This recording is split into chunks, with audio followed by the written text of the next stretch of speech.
Well, Zawa, that's not true. That just always help me to finish the report last week. Well, I didn't see her doing anything. She just sat quietly like that.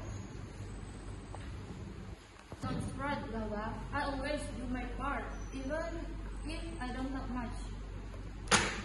Guys, stop! This is turning into a fight we're supposed to work together. I'm just saying the truth. Maybe next week we shouldn't form a group without her. Are you serious? I'm trying my best. This is not right. Zawa, you always start drama.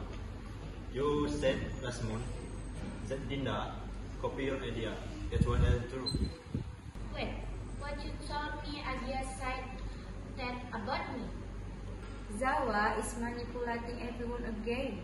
She is going the same thing right now. I'm not going to let this continue. If we stay friends, we must respect each other. Whatever, do what you want.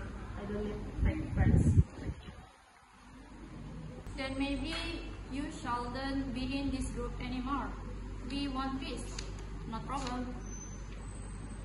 Agree. Next time, we'll make sure this group is built on trust, not gossip.